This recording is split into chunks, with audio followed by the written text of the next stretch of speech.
Welcome students and friends.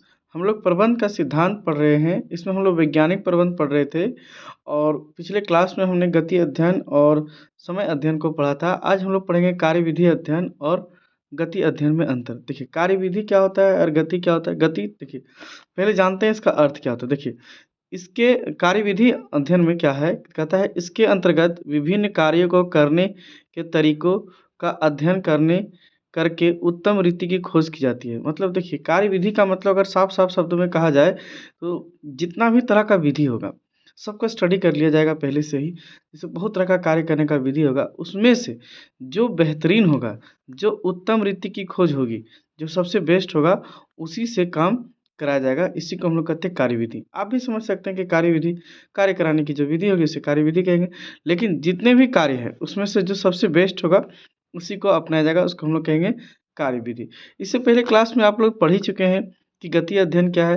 तो इसके अंतर्गत काम के दौरान की जाने वाली जो हरकत है, जो अनावश्यक हरकत होती है, उसको समाप्त करने के लिए किया गया अध्ययन को हम लोग गति अध्ययन कहते हैं। ठीक है, तो गति का अध्ययन तो पहले ही पता था कि अनावश्यक, जैसे कोई काम करते करते थोड़ा बहुत इधर उधर बातचीत करने लगता है, तो उसको कैसे समाप्त किया जाए, उसका अध्ययन किया जाता है। अब है दूसरा कि उद्देश्य क्या। तो उपलब्ध संसाधनों के बेहतर मिश्रण द्वारा उत्पादन लागतों को न्यूनतम किया जाता है। जब आपके पास कार्यविधि बहुत अच्छा होगा ना, तो सोचिए कि आप क्या उद्देश्य में रहिएगा। आप कोशिश करेंगे कि कम से कम साधन का मिश्रण करके बेहतर से बेहतर उत्पादन किया जाए। उसके बाद है काम के दौरान, गति अध्ययन में है कि काम के दौरान की जाने वाली हरकतों को न्यूनतम किया जाए। ये कल भी हम लोग पढ़े थे कि काम के दौरान जो भी हरकत होता है उसको क्या किया जाता है, गति अध्ययन के द्वारा कम कर दिया जाता है। निर्भरता है क्या है, अच्छे परिणाम प्राप्त करने के लिए इसके साथ गति अध्ययन आवश्यक है।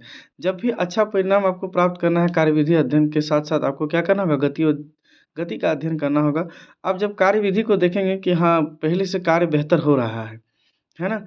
तो कैसे अधिक कितना समय पे हो रहा है, तो गति अध्ययन और कार्यविधि अध्ययन ये दोनों साथ-साथ चलती है। जब साथ-साथ चलेगी तो और भी बेहतर आप कर सकते हैं। अच्छे परिणाम प्राप्त करने के लिए इसके साथ कार्यविधि अध्ययन करना है ज़रूरी है। जैसे-जैसे इसमें भी ज़रूरी है, उसले उसी तरह गति अध्ययन में भी कार्यविधि का ज़रूरत है कि आप गति अध्ययन करिए और देखिए कि कौन-सा कार्य में कितना समय और कितना अवधि लगता है। लास्ट पॉइंट है कि कार्यविधि अध्ययन, इसे जॉब के नियोजन के समय किया जाता है। जब आप किसी को योजना बना लेते हैं, काम करने का तैयारी कर लेते हैं, जॉब नियोजन का मतलब होता है काम करने के लिए एकदम पूरी तरह से तैयार हो जाना। उसी समय इसका उपयोग किया जाता है कार्यविधि का। इसे जॉब के दौरान किया जाता है। जब आदमी इसमें काम करने लगता है, उस टाइम इसका क्या किया जाता है, उपयोग किया जाता है। आई होप आज का वीडियो बहुत छोटा था, आप लोग को अच्छा लगा होगा। आज के लिए इतना ही। अगर कोई तरह का पहले लाइक करिए, शेयर करिए, कमेंट करिए, सब्सक्राइब करिए और अगर किसी तरह का इसमें परेशानी है तो आप कमेंट ज़रूर करें। कम से कम इतना तो लिखें कि आप कहाँ से देख रहे हैं। आज के लिए इतना ही। Nice to meet you.